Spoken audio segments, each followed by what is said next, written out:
I was jolted out of sleep when my 5-year-old son, Kevin, jumped on top of me. I let out a little yelp both from the shock of the impact and from being ripped out of deep sleep. A little disoriented, it took me a few moments to figure out what was going on. Now, jumping up and down on the bed, Kevin yelled, "Fuzzy came again! Fuzzy came again!" I sighed, rubbed my eyes, and checked the clock. It wasn't even 6 o'clock in the morning yet. Kevin continued to jump ecstatically around the bed. By now, my husband was awake and very cranky. He looked over to the clock and, seeing the time, released a frustrated moan. "Jesus, kid, can't you wait until at least 6?" he murmured sleepily. He too had been sleeping soundly. Fuzzy came again. I told you he would. Kevin was too excited to care what time it was. It could have been 1 in the morning for all he cared. He's back. He's back. Fuzzy, as he called him, was what we assumed was Kevin's imaginary friend. He described him as a fuzzy, colorful creature that arrives in magical mist through his window every night, and they play together. Kevin claimed that he could change colors and even shape, but he was always fuzzy. My husband and I both dismissed this as an imaginary friend phase, as we lived in a somewhat rural area outside of a minor city, and there was no one around to play with. Every morning, he would tell us what he did with Fuzzy last night. His stories would include making puzzles, reading books, jumping around, and cuddling. The one thing that was weird, though, was the fact that Kevin had, at first, told us that Fuzzy didn't want us to know about his nightly visits.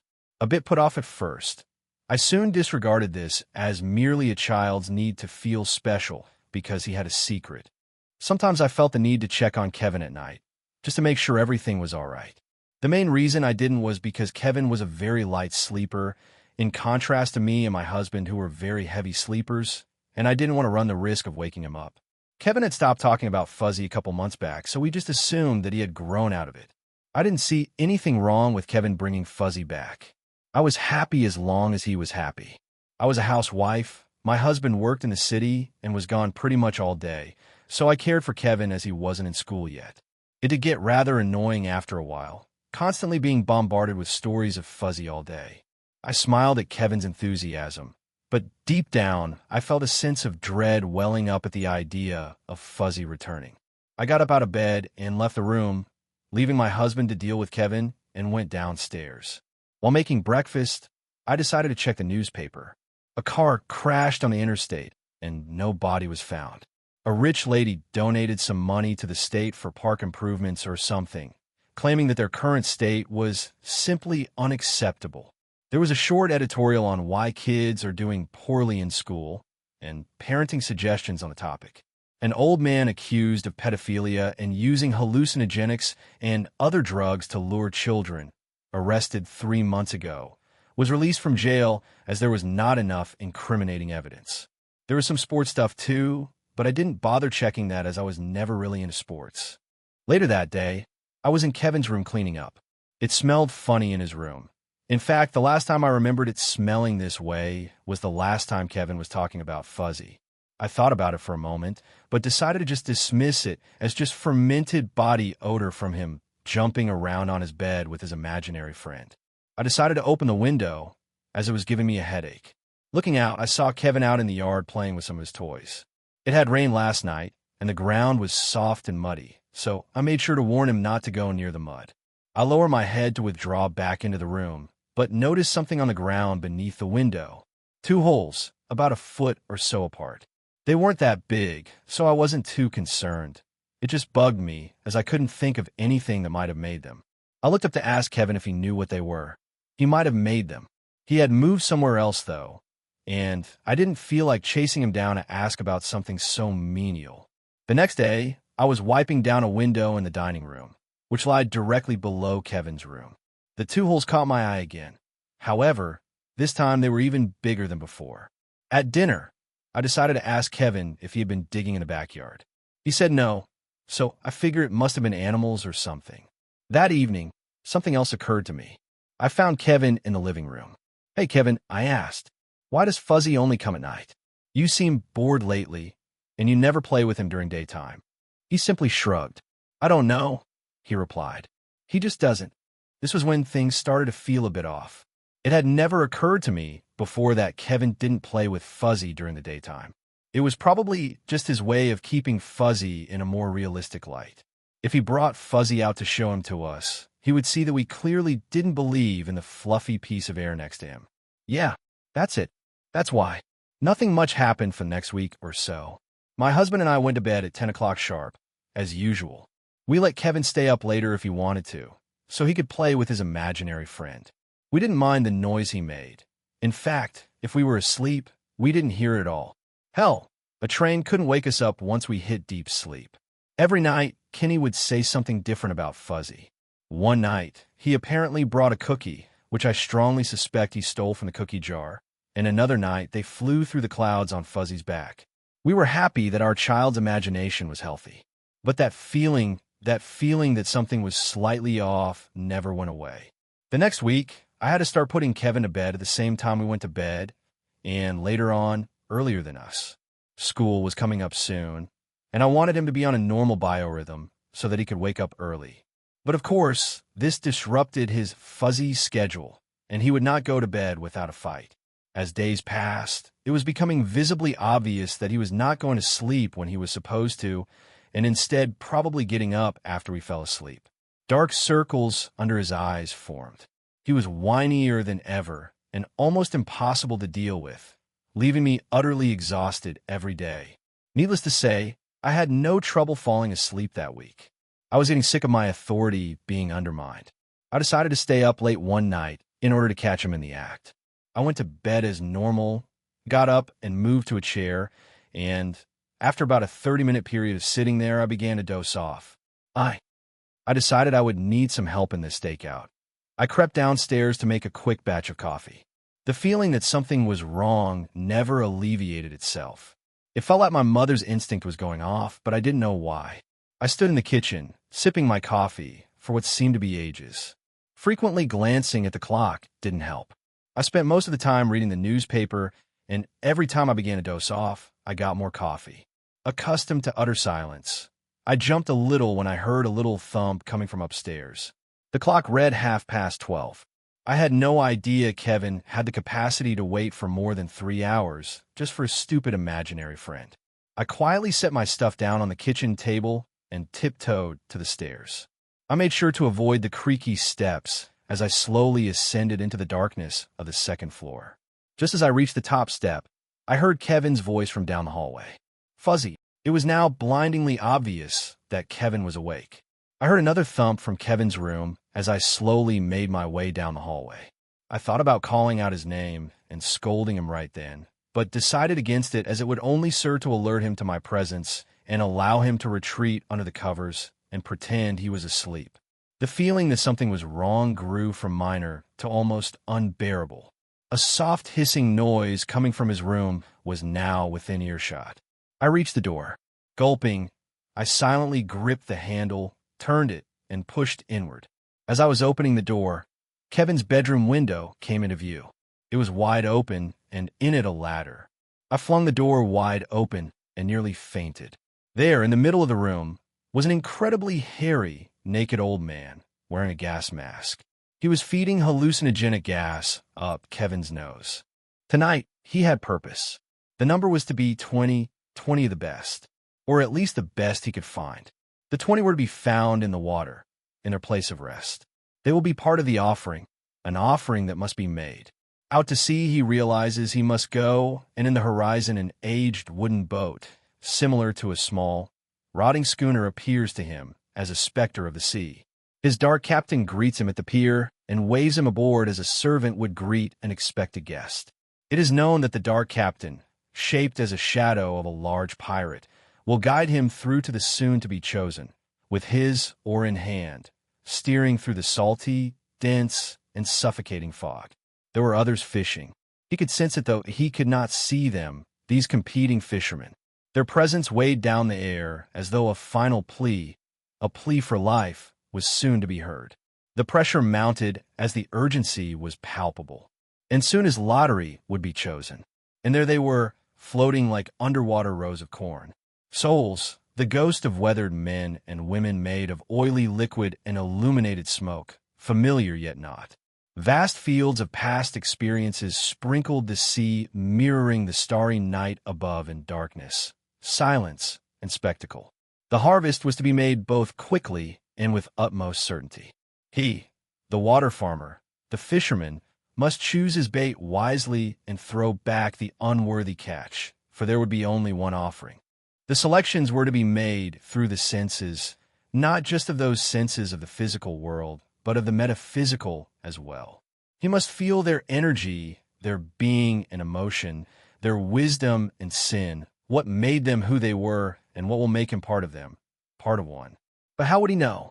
Understanding the task at hand, but not the how, he fished, reaching his hand as far as he could toward the water, touching soul after soul, each time rejecting, yet taking a part of them with him, as though he were collecting letters to home from lonely soldiers. Catch after catch is made and thrown back, until he finds one and another. Each choice made filled a hole in his spirit, like a mathematically perfected piece of a whole. He now knows that these chosen few represent his past, his present, and most importantly, his future. As each undeniable link is made with these lonely souls, each one manifests itself onto the dark captain's schooner, slowly floating upside the boat, over the edges and into their place in the pews, much like Mercury finds itself.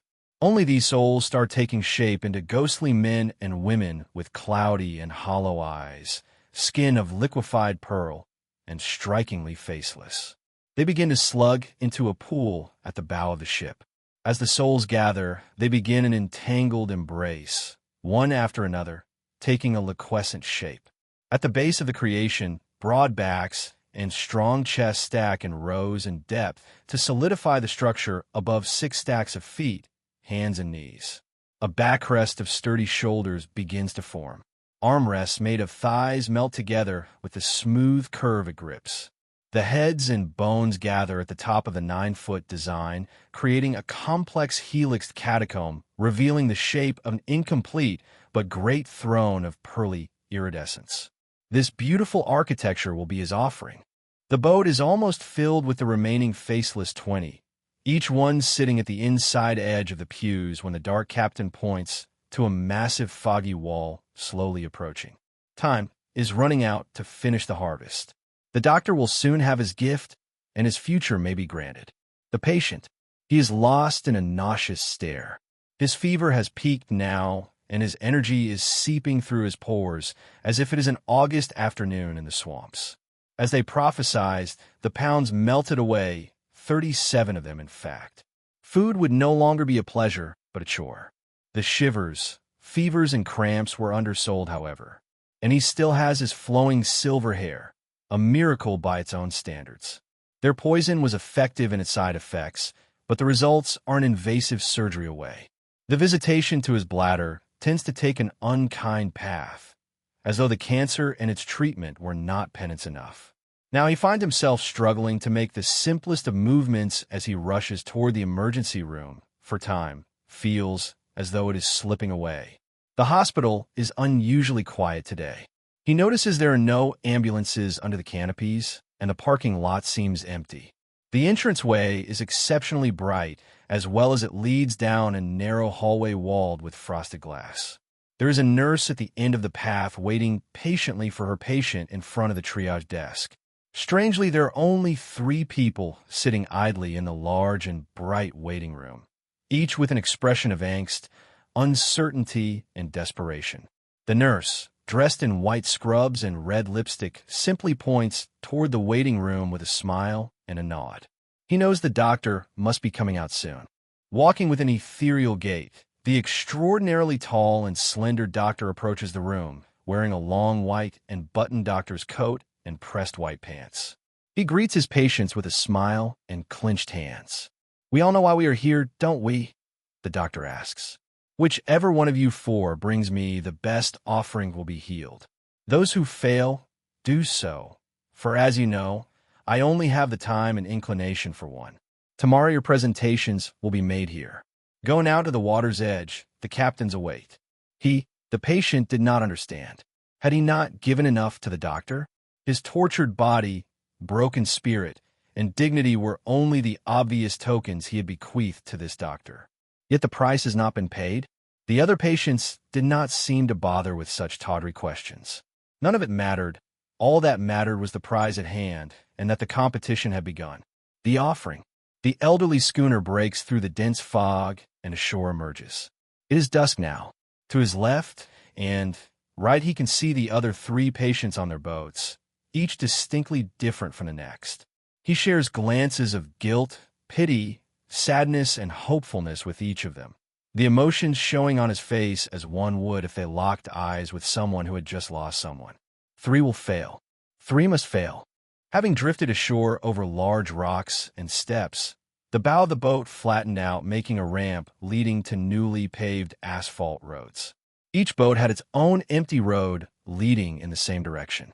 In the distance up the large and wavy hill was no longer the hospital, but the doctor's office, surrounded by a magnificent cityscape sculpted by mismatched sized skyscrapers and crafted as though it could fit in a gigantic snow globe. This is where the offering would be delivered. In unison, the remaining souls gathered behind the throne and lifted it up onto their shoulders and began to march in a 2-row procession off the schooner. He quickly noticed that there was a soul missing from the middle of the procession that he now was forced to fill. Had he made a horrible miscalculation? Would the doctor notice the error? His color, while sickly, was more vibrant than the faint oyster shell iridescence of the ghosts. Surely the doctor would notice, but what other choice did he have? The other patients were marching as well, each carrying something in the front of their procession, yet invisible to him. The scene was that of a New Orleans jazz funeral, intensely sad and heavy, though awkwardly festive and beautiful. Yet he was the only patient to not be standing alone at the end of their marching party. He was confident his offering would still be enough, regardless of ritual. They soon reached the top of the hill, and each march meets at the foot of the steps of the doctor's office with their invisible offerings. The office resembles the exterior grandeur of a city museum. While there were no parade-goers on the street, the vast buildings were littered with strange figures cramming out of open windows for as tall as the eye could see. Their faces expressionless, yet body language showed a childlike wonder, grappling for a better look at an execution. The doctor stands at the top of the elevation with a welcoming smile, while taking in the spectacle of the event, pleased. The doctor motions each patient forward with their offering and gestures them into his office. A shared expression of panic and qualm waxes over the other patients as they climb up the steps, each behind their procession and the last to enter the large arched double doorway entrance. After a few moments, each patient returns outside to the landing and each with an evacuated gaze. The doctor finally locks eyes with him and calls for him to present his offering, sending unease and hope shivering down his spine. The procession of souls begins to march up the stairs with the incomplete throne at the lead. The throne was not brought inside like the other gifts were. It was placed in the middle of the landing at the top of the steps, directly in front of the doctor and out in the open for his guests to admire. One by one, the remaining souls morphed into the throne, each adding a different element and final touches to the masterpiece of his subconscious imagination. Towering over the doctor, the throne shined with what appeared as glowing and pulsating white marble. It fluttered iridescence with every heartbeat, for it was living architecture. At the top of the backrest, the helix hummed with the wisdom of the collective souls, as though they would forever be guidance for its owner. It was complete, immaculate, and divinely sublime. This throne was him, his shared soul with those chosen, his life experiences and combined energy from the life forces webbed throughout his life. It was his purpose, revealed and stunning. The doctor leaned over and whispered to him, "It's beautiful." Taking a lap around the glimmering throne, the doctor sensually caresses it as thought it were water at his fingertips. He steps forward, arms thrown to the sky to his guests, and yells with rebellious and incredulous tone, "Is this not beautiful?" All of the guests shrilled in excitement and quickly floated out of the windows, twisting up into the overcast sky, into the raised fog still lingering from the morning. The doctor, clearly pleased, turned back at the patient, and gave a wide smile full of large white and perfectly capped teeth. Drunk from the intoxicating vision of the moment, unease somehow penetrated him at the sight of it all. Then sobriety hit him as he thought to himself, why were 20 needed, but only 19 used? Why am I in the procession and the other patients are not? Am I part of my throne, or is the throne made for me? What am I truly offering here? As the last question rolled off his tongue, he began to melt away, turning into a puddle much like his collection had done before creating his masterpiece. You pray to be healed, did you not? Healed of pain, suffering, embarrassment, burden, and uselessness? I am granting you answered prayer. You have brought me the finest of offerings, and I warmly accept. His head now nearing the floor, to top off the puddle of self he has created, angst and dread fill his soul. His thoughts spoke to the doctor one final time. Who am I to question your judgment, your will? And yet, at my end, I still have questions. The patient's puddle flowed purposefully and split toward all 6 legs of the throne with his final piece, his head solidifying the base of the left leg, his skull poking out just enough for the doctor to rest his heel in comfort. It was a lovely fall afternoon with leaves crisp and fiery and nary a cloud in the sky. The sun shone gloriously in the deep cyan ether, giving off the perfect amount of heat. The kind where you can wear shorts comfortably without that unsettling chill on your legs, but you don't find yourself covered in sweat, unless you happen to be one of those who always seems to be sweating. I made my way to my last class for the afternoon. Having received word that my 5 p.m. biology lab had been canceled, I was pretty happy about things. Just one boring economics lecture go, and I would be home free for a good 24 hours. Yep, I have Wednesdays off. I really love my schedule sometimes. As I made my way through the oppressive mob of students walking every which way, I noticed my best friend and roommate, Tom. I waved to him, but he didn't seem to notice. So, raising my voice above the dull roar, I said, "Hey, Tom." He lifted his head and his eyes darted over to me. We began to make our ways toward each other, and as we did, I noticed something strange about him. Tom wasn't giving off his usual air of douchebaggery. Not today he's a bad guy, although he does have a certain arrogance to him. Couple that with an appearance that would put scumbag Steve to shame, and you have a snapshot of the guy your mother warned of. He had a heart of gold, though. Earlier that semester, he had snuck a dying kitten into our dorm. I mean, this thing was on the brink of death. And yet, somehow, Tom managed to nurse it back to health. And that's not even the most amazing part. He had 5 exams over the course of the 2 weeks. He kept the kitten. He managed to ace all of them, which was quite an uncommon event for Tom, as his free time was spent more on cheap Alco**OL than expensive textbooks. Yeah, douchebaggery is an unfair word for Tom. I guess liveliness would be better, as he was full of life. But right now, he seemed out of it, in a sort of uneasy haze. He certainly didn't look this way Monday night, when he told me he was going to stay with his girlfriend for a couple of days. I pulled him aside and asked what the matter was. "Meh," he said. "I just haven't been able to sleep much lately. And I haven't been concentrating in class, well, either. When have you ever concentrated in class?" I said jokingly. He faintly smiled at me.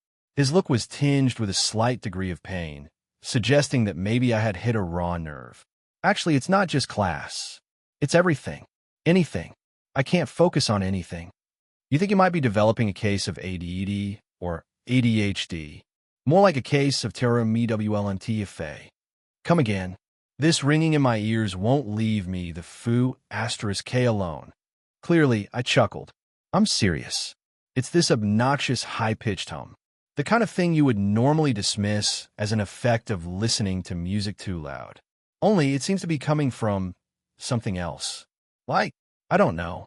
It's like there's something in my head. And I mean, something in my head. When did you first notice it? Have you been to a doctor? No. And yesterday morning. I dismissed it as just me being hung over. If I was talking to anyone else, I'd ask why you were out drinking on a Monday. I said in a last-ditch effort to lighten the mood. But he didn't even give much of a response to that one. Just a look that said, "Are you going to let me finish?" Tom continued, "Anyway, I felt like shit, so I skipped out on class. And as the day went on, I began to feel better. But the ringing, it got louder, slowly, as if someone somewhere was turning up the volume. The funny thing is, every time I notice it getting louder, I get a little more uneasy. Well, I'm heading to class, I interrupted. I'm heading back to the dorm. Wrong answer. You said dorm.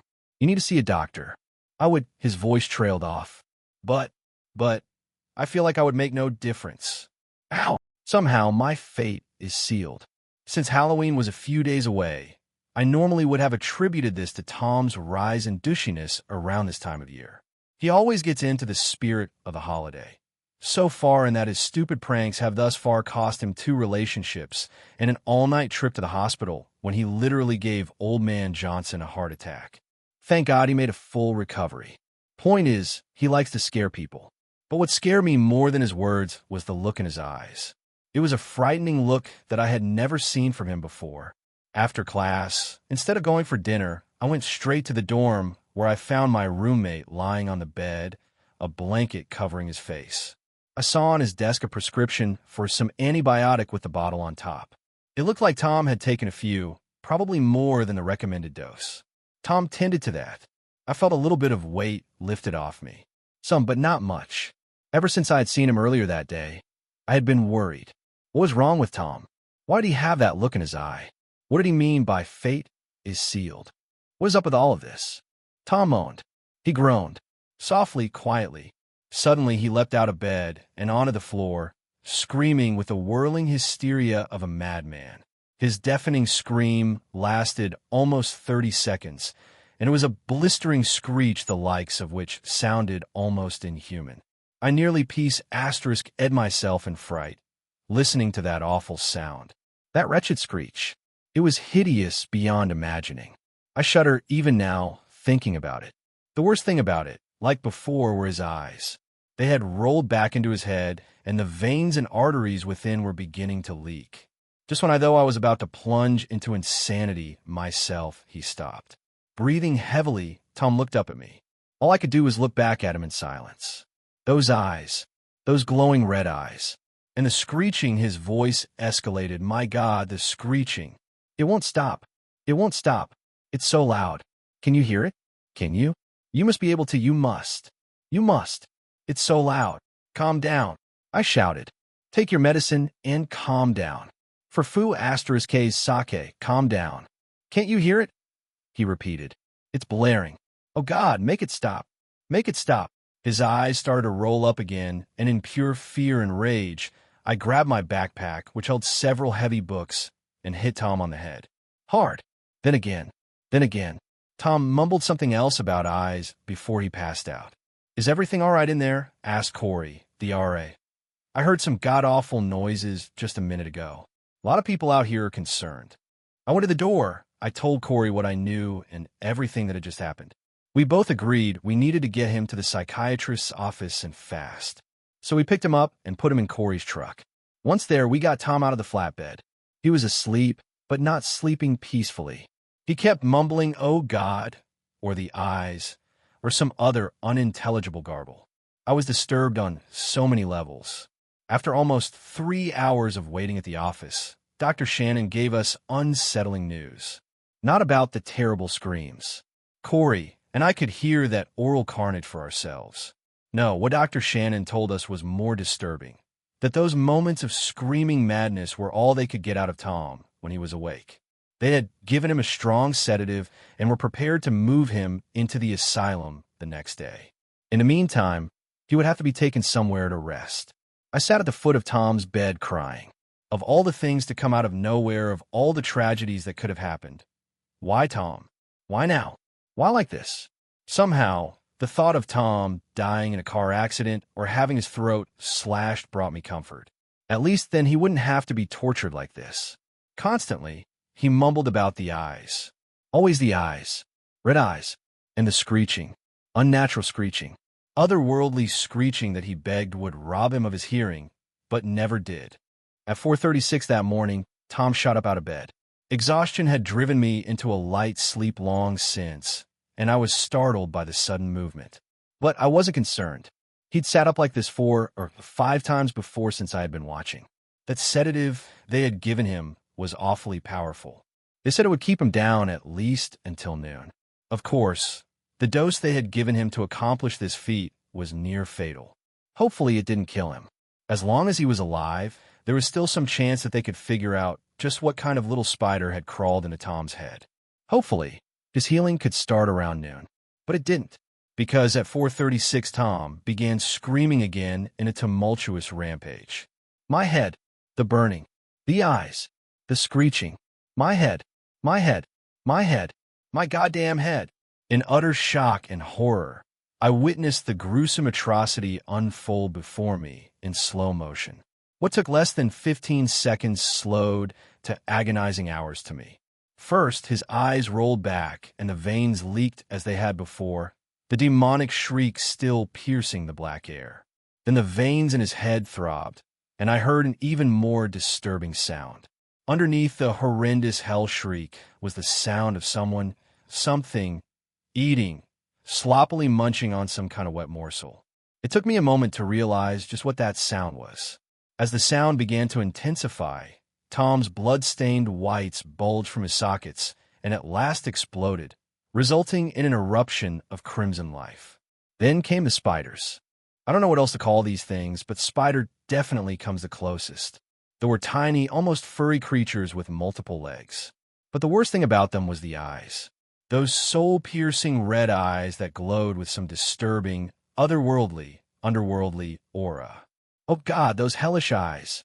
Now, I understood what Tom meant about the eyes. But even that wasn't the worst thing about the spiders. In the pale glow of the digital clock beside Tom's bed, I could see they were gnawing little chunks of something. And suddenly, it dawned on me. They were eating Tom's brain. The next thing I knew, I was in my bed, scared, voiceless, and shitless from the ordeal that had seemed so vivid just a second ago. I took a certain comfort in the very possibility that this hellish nightmare might have been a dream, but I was scared to look at the bed across the room for fear of seeing Tom's eyeless corpse. I debated whether or not to do it for a long while. Then, for some insane reason, I decided to check Tom's bed. Empty. I heaved a sigh of relief. For the time being, I could count this off as the most foo-asterisk-head-up dream I had ever had. I even chuckled a little. That chuckle grew into a laugh, and I laughed for a good long while. I couldn't wait to tell Tom when he got back. I laughed and giggled and chuckled some more. And when I was done, I noticed it felt a little odd, a bit uneasy. I heard like a sort of hum or ringing in my ears that seemed to come from in my head.